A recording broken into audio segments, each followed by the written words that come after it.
It's 3:42 a.m. This is day 7, session number 6. We have reached the halfway point of the 14-day challenge.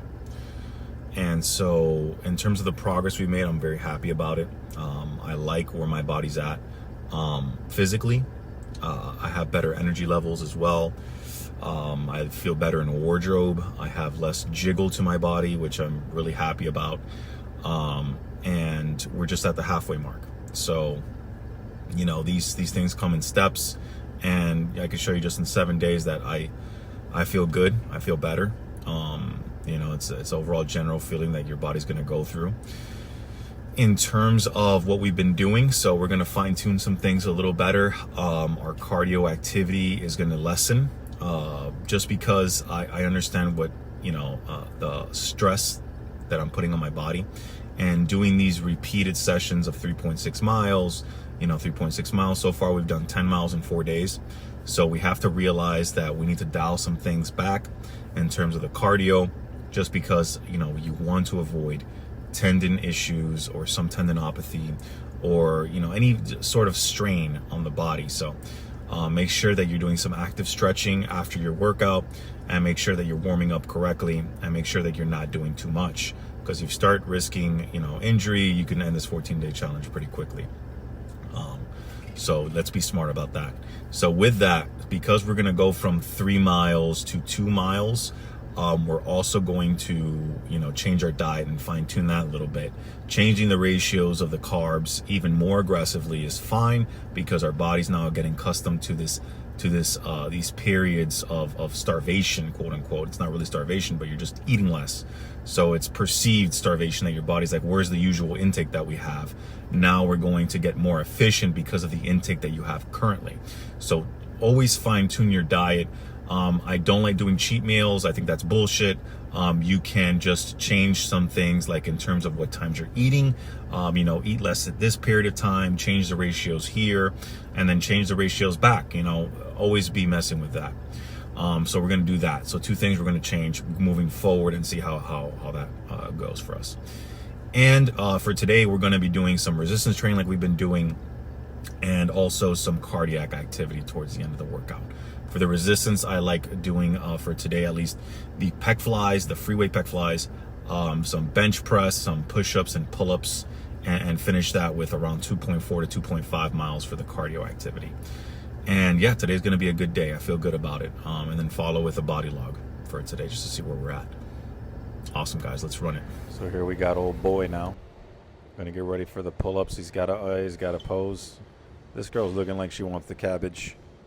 She looks away. She's sick of it. Sick of this shit. All right, this old boy. Back to it. Got to do the pull-ups. You know how it is. So we're starting with that. I got some pain on my right bicep though when I was doing these. It was really bothering me. I was just grimacing the whole time at that. If you notice, I'm grimacing. I'm trying to stretch it. See if that makes any difference to it. 1, 2, 3, 4. Right there you saw me with that right arm. It's just coming at a little bit of pain there. I'm thinking reversing the grips might help with the pain a little bit. It doesn't. I just did 1 set of these because I knew that I was getting pain. If you're getting pain during an exercise, just stop it. I'm an idiot, so I decided to go through it a little bit more, thinking that the pain would resolve. It didn't resolve. I still have that pain there. And so they're getting a little bit of a pump there, hyperemia to the tissue. I'm feeling good. But yeah, just make sure that you're not being an idiot, and if you get some kind of injury or you're getting some pain, your body's telling you to stop the exercise. So try to cut it out. And here we go. Pump. Getting that pump in there. You know, make sure we're having some hyperemia to tissues. It feels good while you're doing it too. So accomplishes 2 things at once. Because hyperemia to tissue is what makes hypertrophy happen. And increased, you know, metabolic supply through blood flow is what we're going to accomplish here by flexing. And here we're just doing our body log. This is the day 7 body log video. we see some improvement there. Not exactly where we want to be at 100%, but just in 7 days we see, you know, a huge difference from day one video, which I'm actually going to put in comparison to what you're seeing now. I still have some, you know, some of the trick-or-treat candy around my waist, and I'm trying to get rid of that. It's very frustrating because it still jiggles, but you know, everything is time. We just got to be patient. These things take time. And here's a comparison I wanted to show you guys. Look how big I was just 6 days ago. Well, 7 days ago. And this is how I am now. And here's a comparison side-by-side shot. Look at the belly. Here we see a little bit of a difference. Look at the face. Look at around the upper chest, upper torso region. And here for our cardio session, we did 2.74 miles. It was pretty good. It was a pretty good workout today. We didn't strain ourselves too much and do 3.6 miles like previously. So this is a good distance for us to keep going on.